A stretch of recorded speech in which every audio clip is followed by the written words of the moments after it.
بعد أن تولى رئاسة ليندون جونسون بعد اغتيال جون كينيدي، لم يعتبر فيتنام أولوية، وكان أكثر اهتماما بالمجتمع العظيم والبرامج الاجتماعية التقدمية. مساعد الرئيس جاك فالنتي يتذكر: فيتنام في ذلك الوقت كان حجمها لا يتجاوز حجم قبضة الرجل في الأفق. نحن بالكاد ناقشناها لأنها لم تكن تستحق المناقشة. في 24 من تشرين الثاني عام 1963 قال جونسون أن المعركة ضد الشيوعية يجب أن تكون موصولة بالقوة والعزم، وجاء هذا التعهد في الوقت عندما كانت حالة فيتنام تتدهور، وخصوصا في أماكن مثل منطقة دلتا نهر ميكونغ بسبب الانقلاب الأخير ضد نيغودين ديم. المجلس العسكري الثوري المجتمع بدلا من زعيم فيتنامي جنوبي قوي كان يتألف من 12 عضوا برئاسة الجنرال مينا، الذي وصفه ستانلي كارنو وهو صحفي في أرض الأحداث في وقت لاحق بأنه نموذج للسبات. كان السفير الأمريكي هنري كابوت لودج الابن محبطا قبل نهاية العام، وأرسل تلغراف إلى موطنه حول مينا: هل سيكون قويا بما يكفي ليسيطر على الوضع؟ أطيح بنظام مينا في يناير من عام 1964 من قبل الجنرال نجوين خانة، ولم يستقر الجيش الفيتنامي الجنوبي، حيث وقعت العديد من الانقلابات الغير ناجحة في فترة زمنية قصيرة. وفي بيان مماثل لذلك التي وجهه هو تشي مين قبل عقود تقريبا للفرنسيين، حذر أنه إذا أراد الأمريكيون أن يحاربون لمدة 20 عاما فإننا سنحارب لمدة 20 عاما، وإذا كانوا يريدون صنع السلام فسنحقق السلام وندعوهم لتناول الشاي بعد الظهر. وكنائب الأول لوزير الخارجية ران كوان كو قد لاحظ أن الهدف الرئيسي للحرب كان لإعادة توحيد فيتنام وتأمين استقلالها. سياسة جمهورية فيتنام الديمقراطية لم تكن الإطاحة بالحكومات الأخرى غير الشيوعية في جنوب شرق آسيا.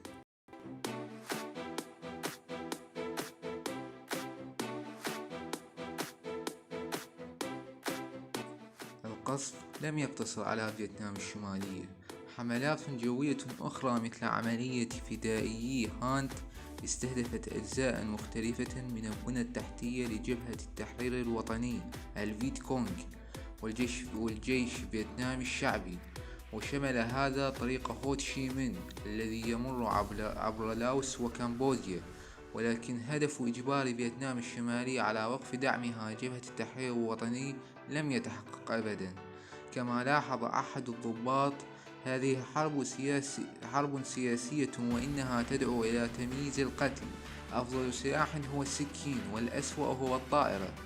رئيس أركان القوات الجوية للولايات المتحدة كورتيس ليماي أيد لفترة طويلة قصف تفريغي في فيتنام، وكتب عن الشيوعيين: إننا سنقصفهم حتى نعيده إلى العصر الحجري. أصبحت دولة لاوس المحايدة ظاهريا مسرحا لحرب أهلية، حيث أصبح أطراف الحرب من جهة الحكومة اللاوية المدعومة من الولايات المتحدة والباثيت لاو وحلفائها الفيتناميون الشماليون من جهة أخرى. قامت الولايات المتحدة بقصف جوي واسع النطاق ضد قوات الباثيت لاو والجيش الشعبي الفيتنامي للحيوة دون انهيار الحكومة المركزية الملكية وإنكار استخدام طريق هو تشي مين. بين عامي 1964 و 1973 أسقطت الولايات المتحدة مليوني طن من القنابل على لاوس، أي ما يعادل 2.1 مليون طن من القنابل التي أسقطتها الولايات المتحدة على أوروبا وآسيا خلال الحرب العالمية الثانية، مما جعل لاوس أكثر البلاد تعرضا لقصف في التاريخ نسبة إلى حجم سكانها.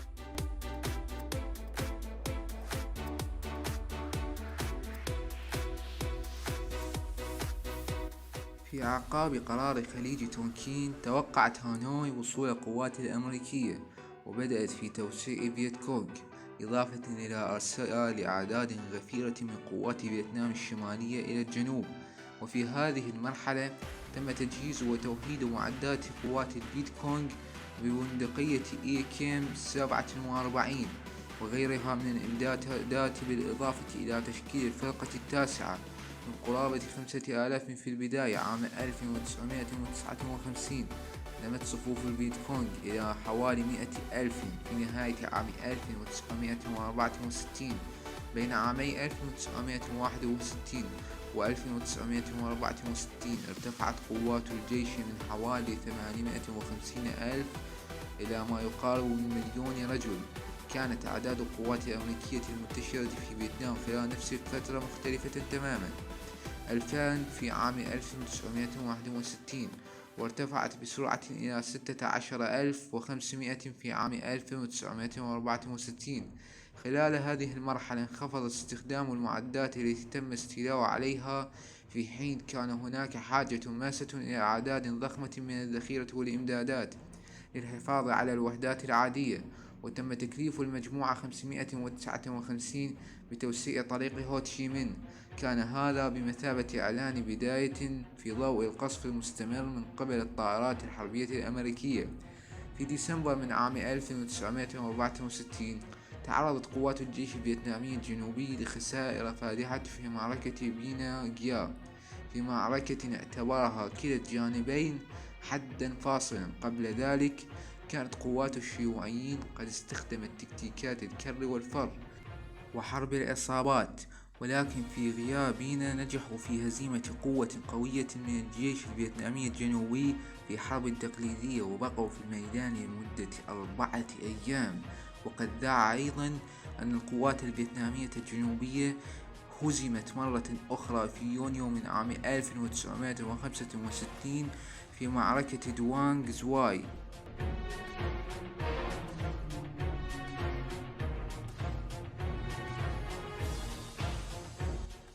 بدأ الجيش الفيتنامي الشمالي والفيت كونغ بالتحضير لعدوان عام أو انتفاضة عامة أطلق عليها هجوم تيت، وهو سلسلة منسقة من الهجمات. وكان المسؤول عن إعداد هذا الهجوم هو القائد العسكري الفيتنامي الشمالي فان تيان دونغ، وكان الهدف منها استهداف المناطق الحساسة للقوات الأمريكية وللحكومة الفيتنامية الجنوبية مثل سايغون، هوي، دانانغ، وجميع المدن وبلدات والقواعد العسكرية الرئيسية الهامة، بالإضافة إلى كسر الجمود في فيتنام الجنوبية. واعتقد فان تيان دونغ بأن هذه الهجمات سوف تدمر الجيش الفيتنامي الجنوبي وتثير السخط والتمرد في صفوف سكان فيتنام الجنوبية، مما يؤدي بهم إلى الانتفاضة ضد النظام في سايغون. وعلاوة اعتقد فان تيان دونغ بأن التحالف بين فيتنام الجنوبية والولايات المتحدة ضعيف وغير مستقر، وقال أنه يأمل أن الهجوم سيضر العلاقات بينهما، مما يؤدي إلى اقتناع القادة الأمريكيين بالتخلي عن الدفاع عن فيتنام الجنوبية، وبالتالي سيكون بمقدور فيتنام الشمالية الانتصار على فيتنام الجنوبية. واختار فان تيان دونغ يوم 31 من يناير، والذي يوافق يوم تيت، وهي العطلة الأكثر أهمية على التقويم الفيتنامي باعتباره السنة القمرية الجديدة عند الفيتناميين. ورأى فان تيان دونغ أن هذا اليوم مناسب لشن الهجوم. وفي عام 1968 كان الفيتناميون يستعدون لاحتفال بسنتهم القمرية الجديدة، وكانت فترة مليئة بالصخب والاحتفالات.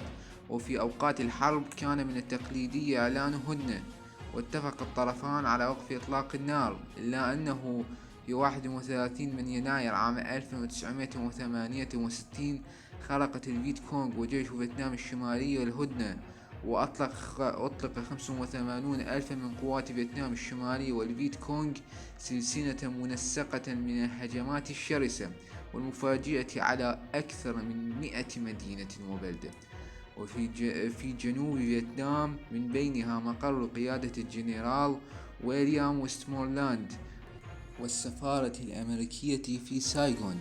الولايات المتحدة والفيتناميون الجنوبيون فوجئوا بحجم الهجوم وكثافته على الأماكن الحضرية، كذلك من حجم اختراق الفيت كونغ لمدن فيتنام الجنوبية، شكل الهجوم فشلا استخباراتيا بحجم مستوى قصف ميناء بيرل هاربور الأمريكي في الحرب العالمية الثانية، إلا أنهم استجابوا بسرعة وفعالية ليقضوا على صفوف الفيت كونغ واسترداد المناطق التي احتلتها قوات الفيت كونغ في غضون أسابيع، باستثناء العاصمة السابقة هوي، حيث استولت الفيت كونغ وقوات جيش فيتنام الشمالي على قلعة الإمبراطور وجزء كبير من المدينة باستثناء مقر الفرقة الأولى، وتم تحريرها بعد قتال استمر 26 يوما.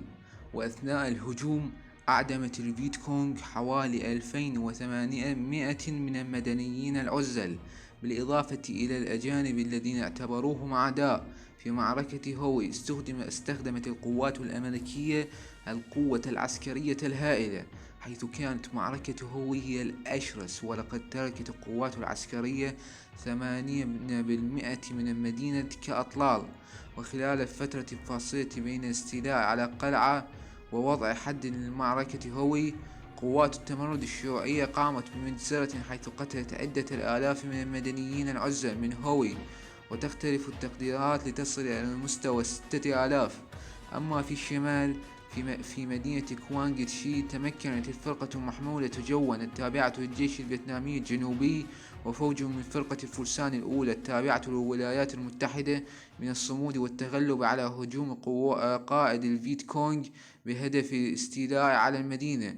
وفي سايغون احتل مقاتلو الفيت كونغ وجيش فيتنام الشمالي على مناطق في المدينة وما جاورها، حيث هاجمت المنشآت الرئيسية وحي تشولون قبل أن تقضي عليهم فرقة الرينجرز الفيتنامية الجنوبية بعد 3 أسابيع.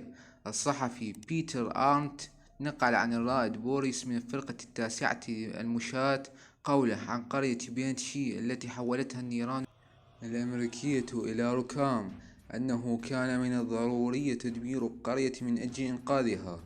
خلال هذه المرحلة الأولى من الهجوم قتل 1100 أمريكيين وغيرهم من قوات الحلفاء، و2100 من الجيش الفيتنامي الجنوبي، و14,000 مدني.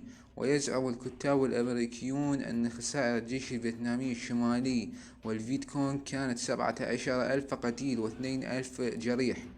وبعد شهر واحد تم شن هجوم ثاني يعرف باسم المرحلة الثانية أو هجوم مايو، وعلى الرغم من أنه فشل وكان أقل انتشارا، إلا أنه أظهر أن الفيت كونغ لا يزال بمقدورهم تنفيذ هجمات وطنية منسقة في كل أنحاء فيتنام.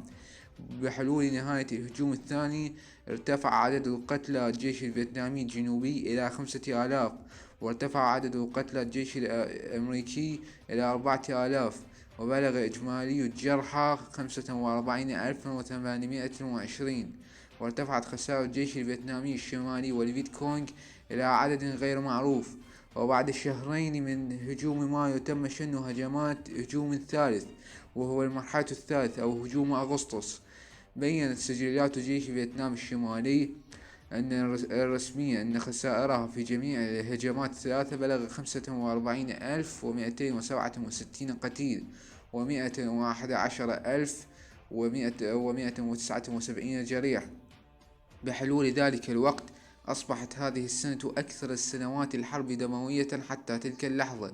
كان هجوم تيت فشلا ذريعا لهانوي، فلم تنجح في إثارة انتفاضة عامة، وفشلت في تدمير الجيش الفيتنامي الجنوبي، ولم تتحقق أي من الأهداف التي أرادتها. وعلاوة على ذلك كانت تكلفة الهجوم هائلة. قبل هجوم تيت في نوفمبر من عام 1967، ويليام وستمورلاند قائد حملة علاقات عامة لإدارة جونسون لتعزيز الدعم الجماهيري الضعيف، في خطاب ألقاه أمام نادي الصحافة الوطني قال: إننا قد وصلنا إلى نقطة في الحرب حيث تلوح النهاية في الأفق. وهكذا صدم الرأي العام وصعق عندما أثبت خطأ تنبؤات ويليام وستمورلاند بعد هجوم تيت. بالنسبة للجنرال ويليام وستمورلاند، انخفضت الشعبية العامة على أدائه العام من 48% إلى 36%، وتراجع التأييد لمجهوده الحربي من 40% إلى 26%. وبعد تسريب طلب ويليام وستمونلاند ل200 ألف جندي إضافي إلى وسائل الإعلام إلى جانب إخفاق استخباراته، تم فصله من القيادة في مارس من عام 1968، واستبدل بنائبه كريتون أبرامز. ووسائل الإعلام الأمريكية، والتي كان معظمها داعما لجهود الولايات المتحدة، انقلبت على إدارة ليندون جونسون بسبب تزايد فجوة المصداقية. في 10 مايو من عام 1968، على الرغم من التوقعات المنخفضة، بدأت محادثات السلام بين الولايات المتحدة وفيتنام الشمالية في باريس. كان الركود قد أصاب المفاوضات لمدة 5 أشهر، حتى أعطى جونسون أوامرا بوقف قصف فيتنام الشمالية. وفي الوقت نفسه، فإن هانوي التي أدركت أنها لا تستطيع تحقيق نصر كامل، استخدمت استراتيجية تعرف باسم التحدث أثناء القتال أثناء التحدث، حيث يمكن أن تحدث هجمات عسكرية بالتزامن مع المفاوضات. وعلى الرغم من الفشل العسكري لهجوم تيت، إلا أنه حقق انتصارا سياسيا وأنهى دور الرئيس ليندون جونسون، الذي امتنع عن ترشيح نفسه لإعادة انتخابه بعد تراجع شعبيته من 48 حتى 36%. كما يكتب المؤرخ روبرت داليك: تصعيد ليندون جونسون للحرب في فيتنام قسم الأمريكيين إلى معسكرات متحاربة، وكان قد كلف الأمريكيين 30,000 من الأرواح الأمريكية بحلول الوقت الذي غادر فيه منصبه، وكان ينظر إليها أنها دمرت رئاسة جونسون. واعتبر رفض جونسون لإرسال المزيد من القوات الأمريكية إلى فيتنام بأنه اعتراف منه بالهزيمة في الحرب، فإنه من الممكن اعتبار هذا الرفض بمثابة اعتراف ضمني بأن الحرب لا يمكن كسبها عن طريق التصعيد، على الأقل ليس بتكلفة مقبولة للشعب الأمريكي.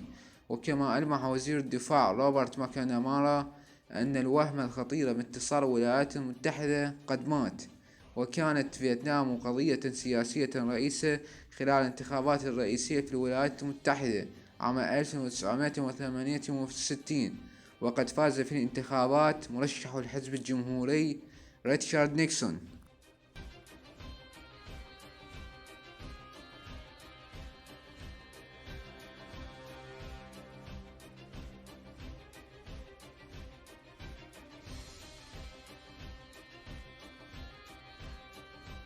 خسائر الشيوعيين الفادحة خلال هجوم التيت سمحت للرئيس الأمريكي ريتشارد نيكسون بالبدء في سحب القوات في عام 1969. خطته التي سميت بمبدأ نيكسون كانت بناء جيش فيتنامي جنوبي قادر عن الدفاع على فيتنام الجنوبية.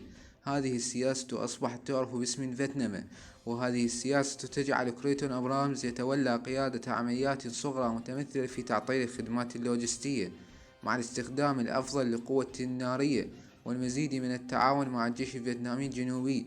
في 27 من أكتوبر من عام 1969، أمر نيكسون السرب 18 المزود بطائرات بي 52 ستراتوفورتريس والمحملة بالأسلحة النووية بالتوجه إلى المجال الجوي السوفيتي، وكان الهدف منها أن يقتنع الاتحاد السوفيتي بأن نيكسون على استعداد للجوء إلى حرب نووية من أجل الفوز في حرب فيتنام.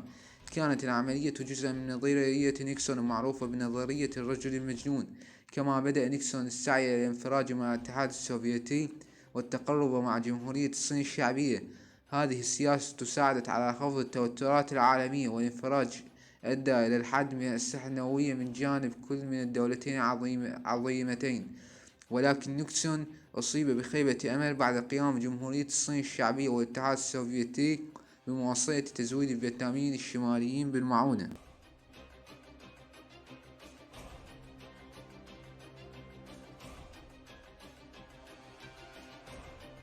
في سبتمبر من عام 1969 توفي هو تشي مين في سن 79، وأدى فشل هجوم التيت في إثارة انتفاضة شعبية أجبرت هانوي على التغيير في استراتيجية الحرب، واستعادة فرقة فون جوين جياب وشينا التي تعرف بالشمال أولا السيطرة على الشؤون العسكرية من فرقة لي دوان هوانغ فان تاي والتي تعرف بالجنوب أولا. وتراجعت حينها الهجمات واسعة النطاق لصالح هجمات الوحدات الصغيرة وعمليات الكوماندوز، وكذلك التركيز على استهداف برنامج الفيتنامي.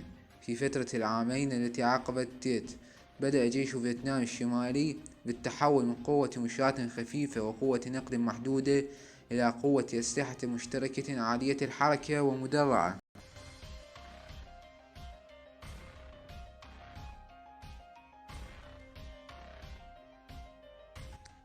بداية عام 1970 تم سحب القوات الأمريكية من المناطق الحدودية التي كان يكثر بها القتل وتدور بها معظم المعارك، ووضعوا على طول الساحل وفي الداخل، مما أدى إلى انخفاض الإصابات في عام 1970 إلى أقل من النصف في عام 1969 في المجموع. في نفس الوقت قام جيش فيتنام الجنوبي بتولي قيادة العمليات القتالية في جميع أنحاء فيتنام. في عام 1970 أعلن نيكسون سحب 150 ألف جندي أمريكي إضافي، مما قلص عدد الأمريكيين إلى 265,500. بحلول عام 1970 لم تكن قوات الفيت كونغ ذو أغلبية جنوبية، بل كان ما يقارب من 70% من الوحدات من الشمال. بين عامي 1969 و 1971 عادت الفيت كونغ وبعض وحدات جيش فيتنام الشمالي إلى تكتيكات الوحدات الصغيرة المعتادة بدلا من تكتيكات الهجمات الكبرى على مستوى الدولة. وفي عام 1971 سحبت استراليا ونيوزيلندا جنودهما، وتراجعت أعداد القوات الأمريكية إلى 196,700 جندي، مع تحديد الموعد النهائي لسحب 45,000 جندي آخر بحلول فبراير من عام 1972. كما خفضت الولايات المتحدة قوات الدعم، وفي مارس من عام 1971 قررت الولايات المتحدة سحب مجموعة القوات الخاصة الخامسة، والتي تعتبر أول وحدة أمريكية تم نشرها في فيتنام الجنوبية، إلى فورت براغ في كارولينا الشمالية.